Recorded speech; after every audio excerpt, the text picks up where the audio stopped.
Officer James Miller sat in his patrol car on a quiet Thursday afternoon, sipping his now cold coffee from the local diner.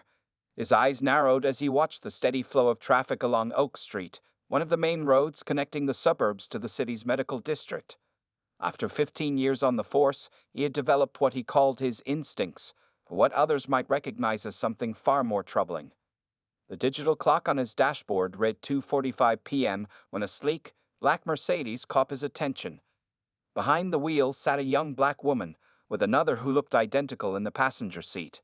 Both were dressed in what appeared to be medical scrubs beneath their coats. Miller's jaw tightened. In his mind, something didn't add up. Too nice a car for this neighborhood, he muttered to himself, conveniently forgetting about the row of million-dollar homes just 2 blocks away. Without hesitation, he pulled out behind the Mercedes, running the plates before flipping on his lights. The Mercedes signaled and pulled over smoothly, stopping in a perfect position well off the main road. Miller noticed how the driver placed both hands on the steering wheel. Clearly, she knew the drill. This made him even more suspicious. As he approached the vehicle, Miller took his time, making the occupants wait. He noticed their hospital ID badges hanging from the rearview mirror, but chose to ignore them. The driver's window was already rolled down. "License and registration," he barked, not bothering with the usual greeting. "Of course, officer," the driver responded calmly. "I'm Dr. Sarah Carter, and this is my sister, Dr. Rachel Carter. We're trauma surgeons at City General, and we're actually on our way to..." Miller cut her off. "Did I ask for your life story? License and registration." The twins exchanged a quick glance. Sarah reached slowly for her purse while Rachel kept her hands visible on her lap. Their movements were deliberate, practiced. They'd clearly been through this before.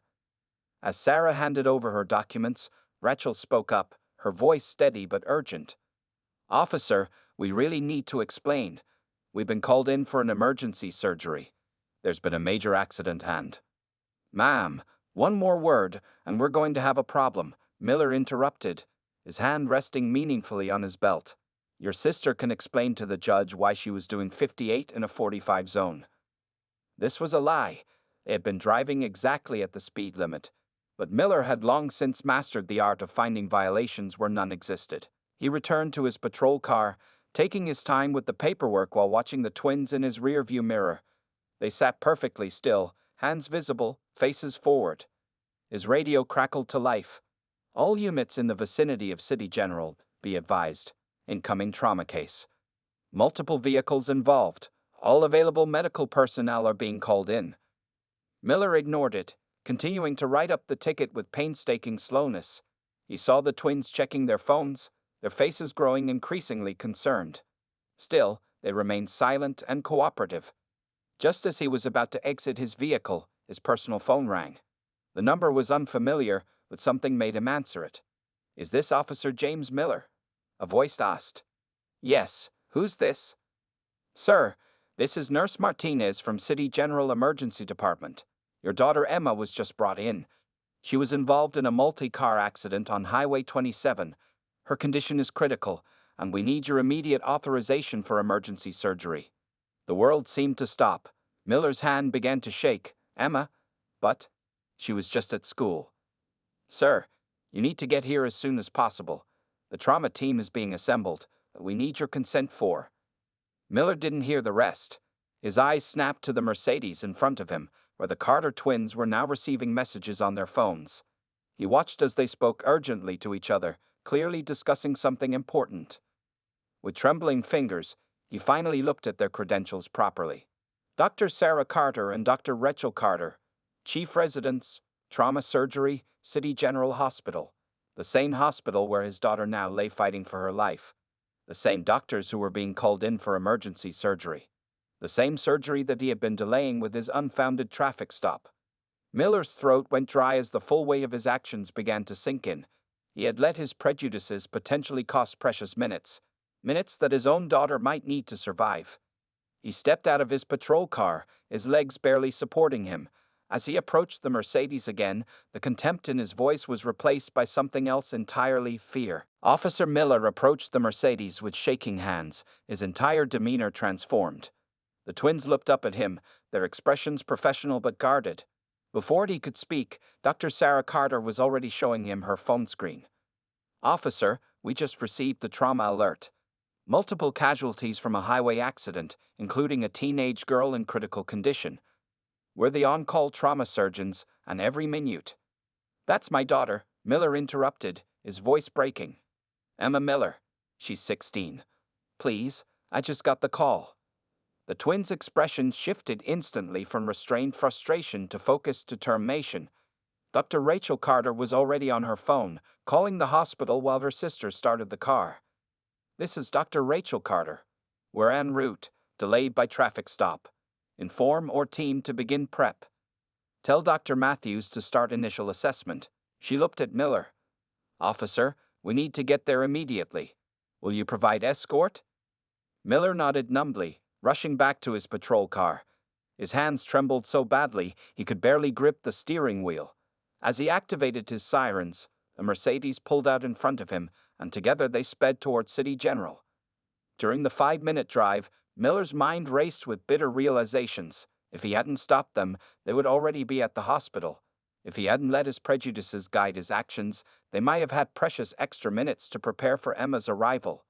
The Mercedes navigated traffic skillfully, with Miller's patrol car clearing the way.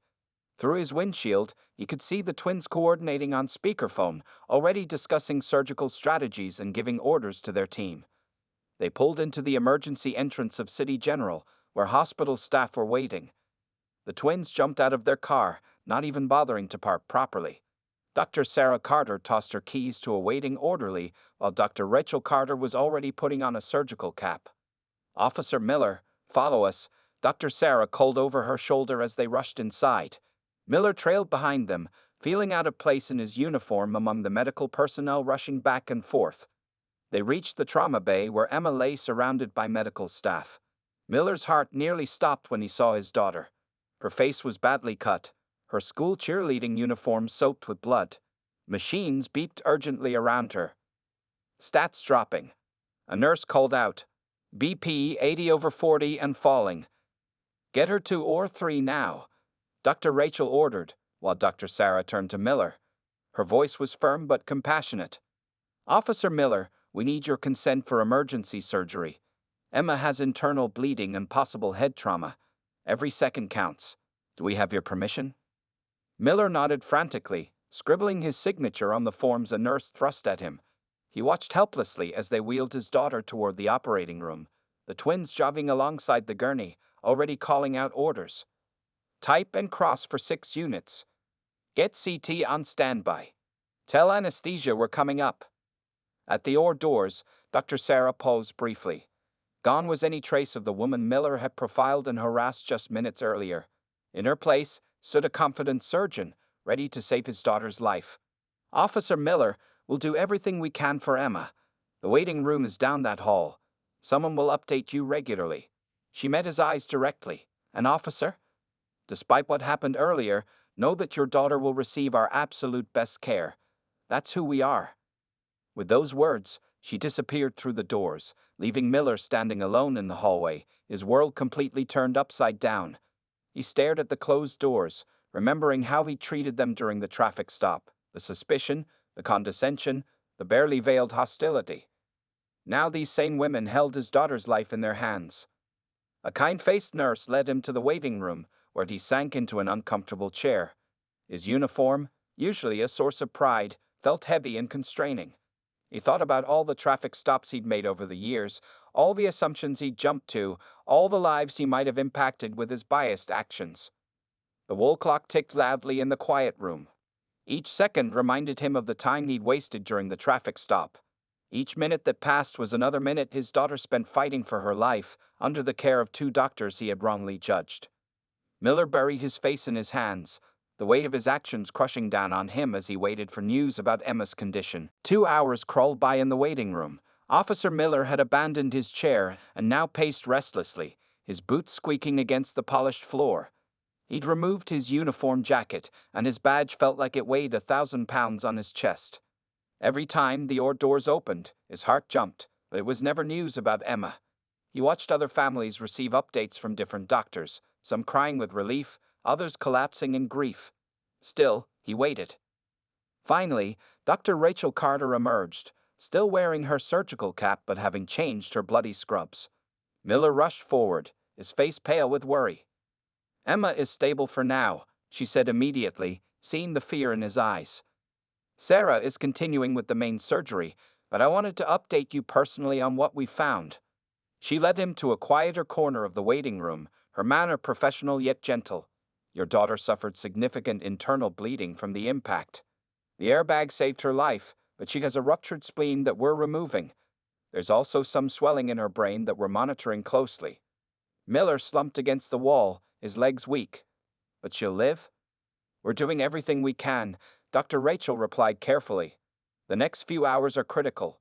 Sarah is one of the best surgeons I know, and not just because she's my twin." A small smile crossed her tired face. "Emma is young and strong.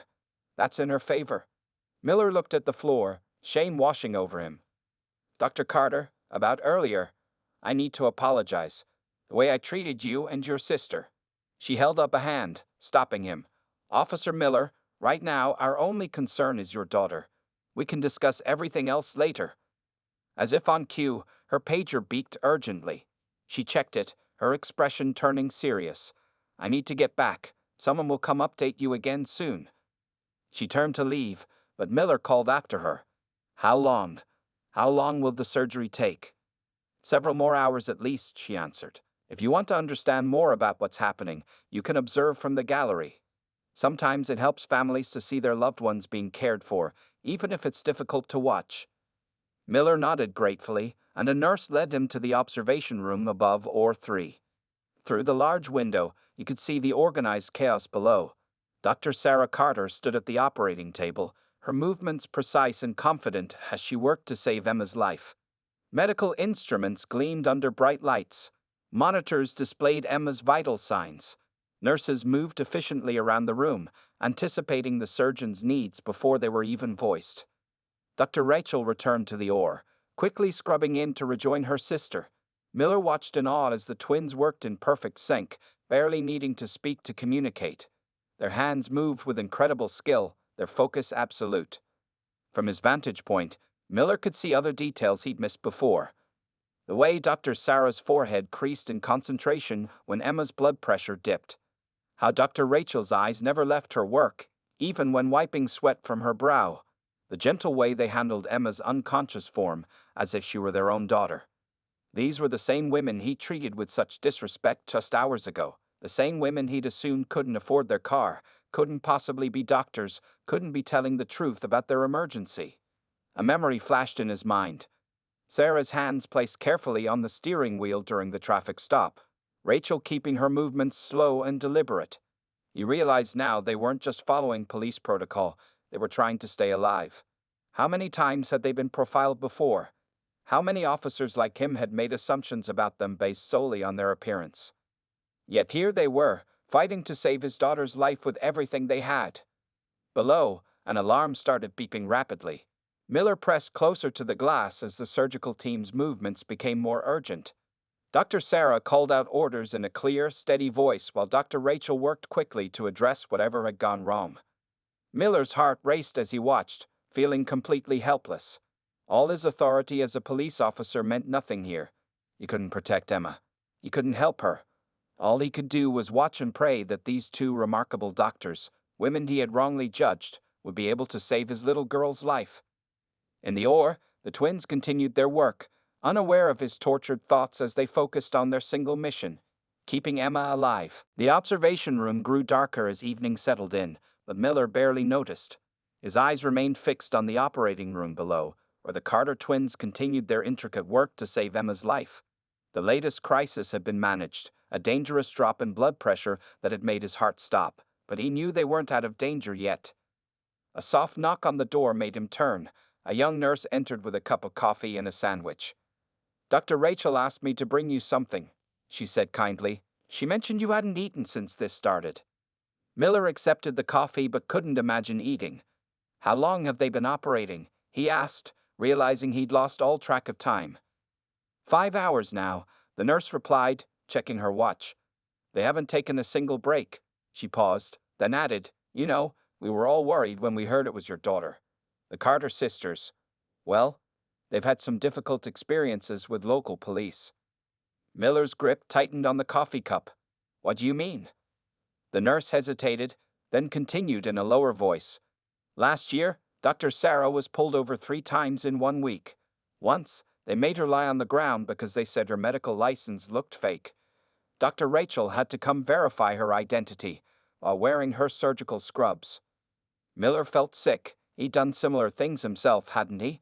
How many times had he assumed someone's credentials were fake, their story a lie, their presence suspicious, all based on nothing but the color of their skin? Below, he watched Dr. Sarah adjust a light over Emma's surgical site, while Dr. Rachel carefully monitored the brain pressure ratings. Their movements showed no sign of fatigue, no hint of the prejudice they'd faced, no trace of resentment toward the father of their patient. Suddenly, the monitors began beeping rapidly again. Miller pressed against the glass as activity in the oar intensified. Blood pressure dropping. A nurse called out. She's hemorrhaging, Dr. Sarah announced calmly. Rachel, take over here. I need to check the surgical site. Miller watched in terror as red blood began pooling faster than the suction could remove it. The twins moved with increased urgency but maintained their composed precision. Other staff rushed to bring additional supplies and units of blood.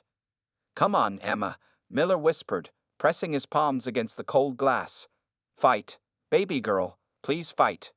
Minutes stretched like hours as the surgical team worked to find and stop the bleeding. Miller couldn't breathe, couldn't move, couldn't do anything but watch as these 2 doctors, these women he'd disrespected and delayed, fought to keep his daughter alive. Finally, Dr. Rachel's voice cut through the tension. Bleedings controlled. BP stabilizing. Miller's legs gave out, and he sank into a chair. Below, the twins exchanged a quick look of shared relief before continuing their work with renewed focus. The nurse, who had stayed quietly in the room, spoke softly. I've worked with them for 3 years now. They're the best trauma surgeons we have. But you know what makes them truly special? After everything they've been through, all the discrimination they've faced, they never let it affect how they treat their patients, or their patients' families. Miller thought about his own behavior, how quick he'd been to judge them, to assert his authority, to make them feel less than what they were.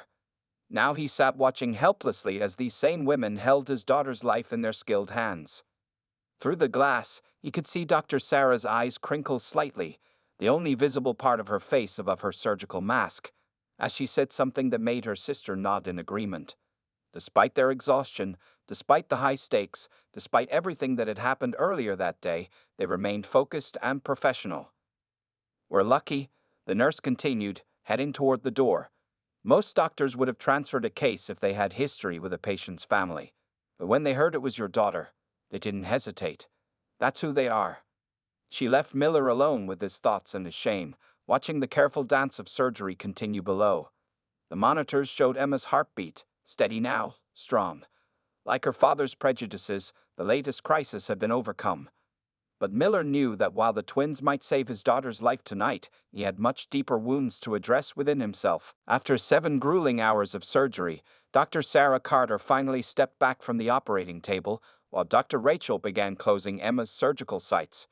The primary dangers had been addressed, the ruptured spleen removed, the brain swelling controlled, and all bleeding stopped. In the observation room, Miller had not moved from his vigil. His coffee was cold and untouched, the sandwich still wrapped beside him. He watched as Dr. Sarah removed her surgical gown and mask, rubbing her tired eyes before heading toward the door.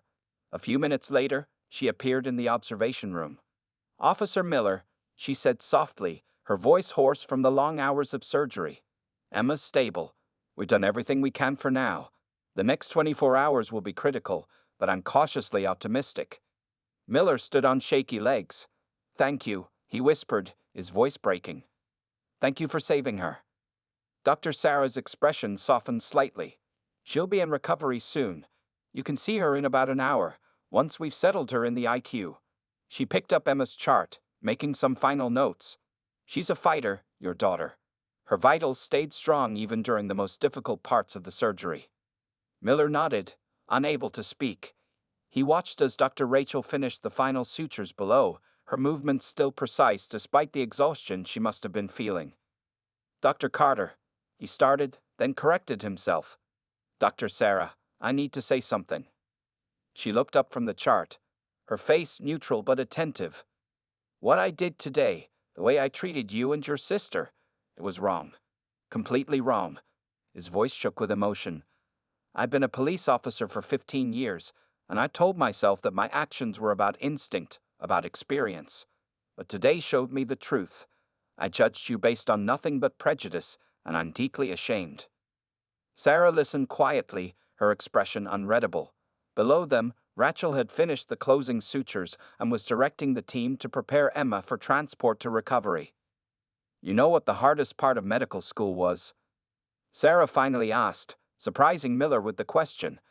It wasn't the long hours of study, or the difficult exams, or even the grueling residency. It was walking into rooms where patients would immediately ask for a different doctor. It was being mistaken for the cleaning staff while wearing our white coats. It was being pulled over on our way to emergency surgeries, having to prove over and over that we belonged where we were. She paused, watching her sister work below. But Rachel and I made a promise to each other. We wouldn't let anyone's prejudice stop us from being the best doctors we could be. Every patient, every family, regardless of who they are or how they might have treated us, deserves our absolute best care. Miller felt tears welling in his eyes. I delayed you. Because of my prejudice, I delayed you from reaching the hospital, if Emma had. But she didn't, Sarah interrupted firmly. She's alive. And maybe something good can come from this day. The door opened and Rachel entered, removing her surgical cap. She looked exhausted but satisfied. Emma's being moved to recovery now. Her initial post-op readings are good. Miller turned to face both sisters. I know an apology isn't enough, but I want you both to know that I see you now. Really see you. And I'm going to change. Not just words, but real change. The twins exchanged a look that seemed to carry an entire conversation. Finally, Rachel spoke. Actions speak louder than words, Officer Miller. Show us that change. We need to check on Emma in recovery, Sarah added. The nurses will come get you when you can see her. Try to rest a bit, she'll need you strong when she wakes up. As they turned to leave, Miller called after them. How do you do it?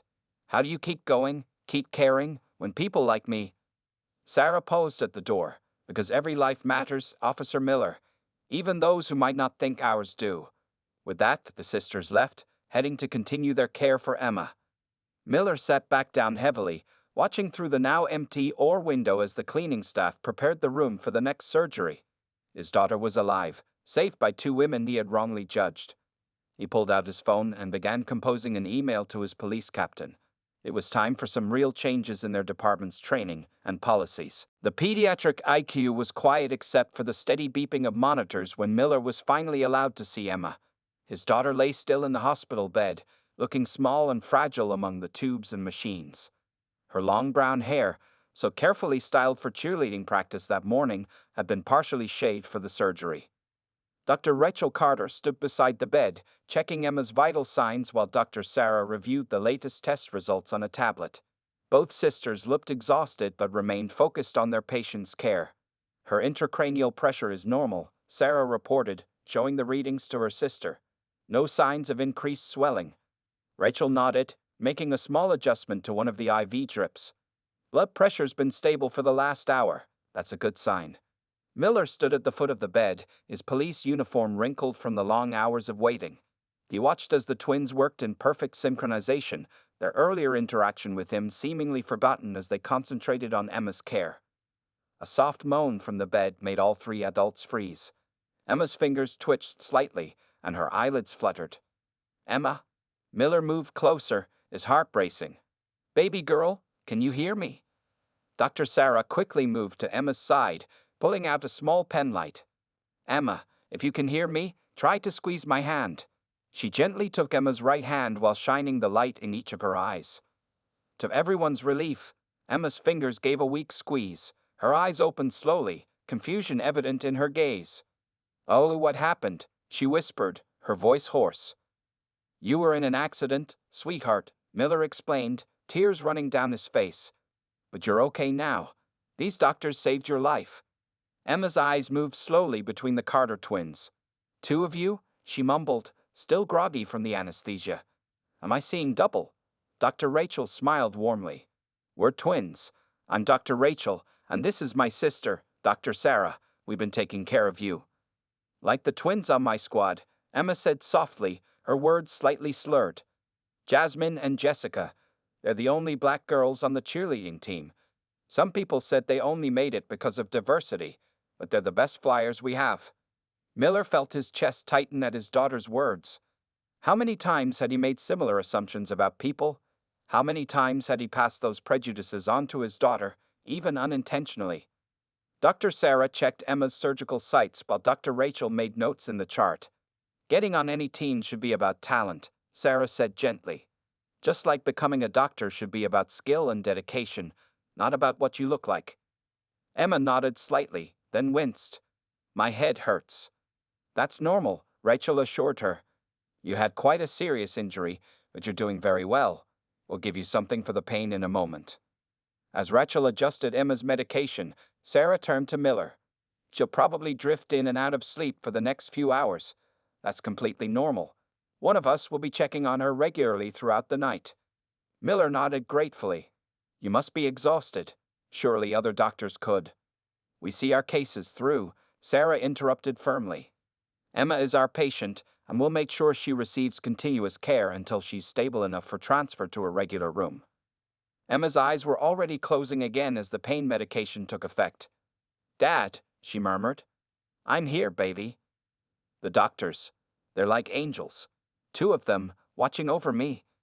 Miller watched as his daughter drifted back to sleep, her face peaceful despite the tubes and bandages. He looked at the Carter twins. These brilliant, dedicated women whom he had profiled and disrespected just hours ago. They had spent hours saving his daughter's life and were still here, ensuring her recovery, showing nothing but professional care and commitment. Angels, he repeated softly. Emma's right. You are angels, and I was too blind to see it. The sisters exchanged a quick glance but remained focused on their work, adjusting monitors and checking readings. Their actions spoke louder than any words could. Two extraordinary doctors, rising above prejudice to save lives, one patient at a time. Miller sank into the chair beside Emma's bed, prepared to begin his own long night of watching and waiting, knowing his daughter was in the best possible hands. 3 days after the surgery, Emma's recovery had progressed remarkably well. She had been moved from the IQ to a regular room, decorated now with cheerleading pom-poms and get-well cards from her squad. The Carter twins continued to monitor her progress, though their visits were less frequent as the immediate danger had passed. On this particular morning, Officer Miller stood outside the hospital's main conference room, listening to his own voice playing from a video recording inside. He had spent the past 2 days working with the hospital's administration and his police department to organize this special training session. I pulled over 2 doctors because of the color of their skin, his recorded voice echoed through the door. I delayed them from reaching a critical emergency surgery. That patient was my own daughter, and my actions could have cost her her life. Inside the room, dozens of police officers from his precinct sat watching the video testimony he had recorded. The Carter twins sat at the front of the room, having agreed to participate in this first-of-its-kind joint training session between the hospital and police department. Miller took a deep breath and walked in just as the video ended. The room was silent, his fellow officers shifting uncomfortably in their seats. Many of them had known him for years, had worked alongside him, and perhaps shared some of the same prejudices. That's my story, he said, moving to the front of the room. But it's not just about me. It's about every traffic stop we make based on assumptions. Every time we see suspicion instead of success. Every moment we let our biases override our judgment. Dr. Sarah Carter stood up, her presence commanding respect. 3 months ago, my sister and I were pulled over 4 times in 1 week. Each time, we were heading to or from this hospital. Each time, we were asked to prove we were really doctors. We keep our hospital IDs visible, Dr. Rachel added, standing beside her sister. We drive carefully. We keep our hands visible at all times during traffic stops. We've learned these survival tactics because we have to, but we shouldn't have to. A young officer in the back raised his hand. But what about crime statistics? What about maintaining vigilance in high-risk areas? Let me ask you something, Miller responded. When was the last time you pulled over a white doctor in a nice car? When was the last time you assumed their medical license was fake? We call it vigilance. But let's be honest about what it really is. The room grew quiet again as his words sank in. The Carter twins shared a brief look. They had heard all these justifications before. Yesterday, Dr. Sarah continued, I performed emergency surgery on a gunshot victim. He was a young black man, brought in by 2 officers sitting in this room. One of them asked if I was really qualified to do the surgery. She paused, letting the implications of that question hang in the air. That young man is alive today because we don't let prejudice stop us from saving lives. Dr. Rachel stepped forward. We're not here to shame anyone. We're here because change is possible. Officer Miller showed us that. He turned his moment of realization into action. Miller nodded, pulling out a folder. Starting today, our department is implementing new training protocols. Dr. Carter, both Dr. Carters, have agreed to help establish a regular dialogue between medical staff and law enforcement. We'll be doing ride-alongs, hospital rotations, and monthly joint sessions. Because the next time you pull over a black doctor, Sarah added, or lawyer, or business owner, or student, remember this, your assumptions could cost someone their life, just like they almost cost Officer Miller his daughter. The session continued for another hour, with officers asking questions and the Carter twins sharing their experiences. Some officers seemed defensive, others thoughtful, but all were engaged. As the room cleared out afterward, Emma appeared at the door in a wheelchair, pushed by a nurse. She was still weak but improving daily. The sight of her made everyone pause. I wanted to thank my angels again, she said, smiling at the Carter twins, and to see what my dad was up to. Miller walked over and kissed his daughter's forehead, then turned to face his colleagues. This is what it's about, he said quietly. Not statistics, not assumptions, not prejudices. It's about seeing people, really seeing them, for who they are. The Carter twins moved to Emma's wheelchair, checking her surgical sites with professional care.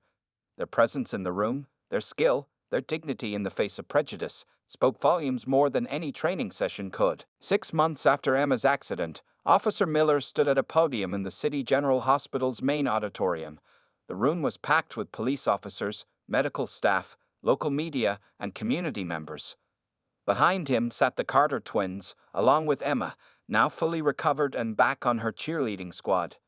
Today, we're celebrating more than just the success of our joint training program, Miller began, his voice strong and clear. We're celebrating a change in culture. In the past 6 months, complaints about racial profiling in traffic stops have dropped by 70% in our district. Emergency medical personnel report 0 delays due to police interference. But numbers don't tell the whole story. He gestured to where Emma sat, her cheerleading uniform bright against the formal attire of those around her. My daughter is alive because 2 brilliant surgeons saved her life.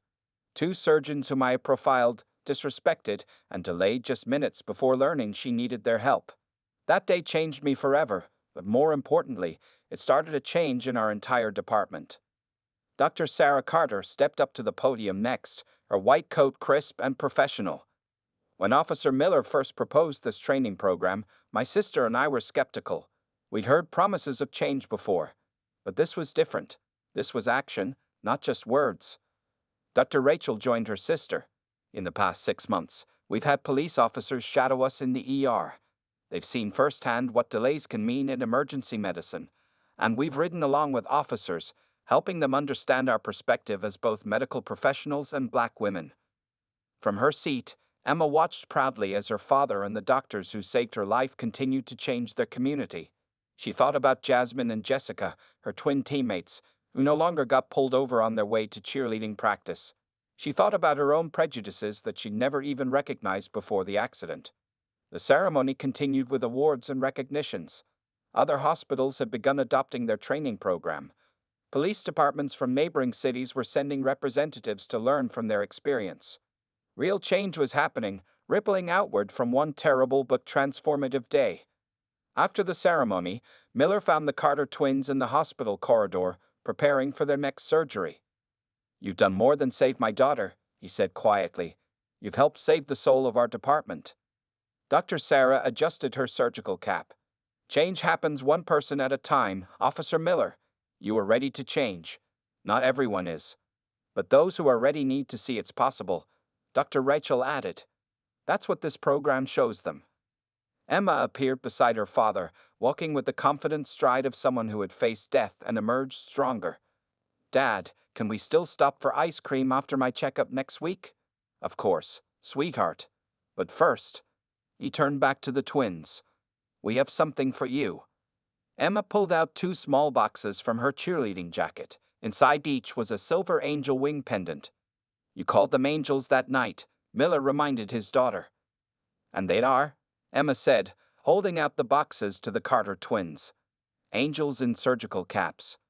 The sisters accepted the gifts with touched smiles, but a beeping from their pagers interrupted the moment. Speaking of surgical caps, Sarah said, checking the page, duty calls. Multi-car accident coming in. No police escort needed this time, Rachel added with a small smile. The roads are clear for emergency vehicles now. As they hurried toward the ER, Miller watched them go. 2 brilliant doctors, 2 dedicated surgeons, 2 angels in disguise. He thought about how close his prejudice had come to costing him everything, and how these women had turned that moment into a movement for change. Emma slipped her hand into his. They're amazing, aren't they, Dad? They are, baby girl, they truly are. He squeezed her hand. Ready for your follow-up appointment? As they walked toward the clinic, they passed the hospital's newly installed plaque. Prejudice delays. Understanding saves lives. Below it were 2 sets of footprints, a police boot print and a medical shoe print, walking forward together. The story of a racist cop and 2 black doctors had become something more. A testament to the possibility of change, the power of forgiveness, and the triumph of human dignity over prejudice. In the end, it wasn't just Emma's life that was saved that day. It was the beginning of saving many more lives, one changed mind at a time.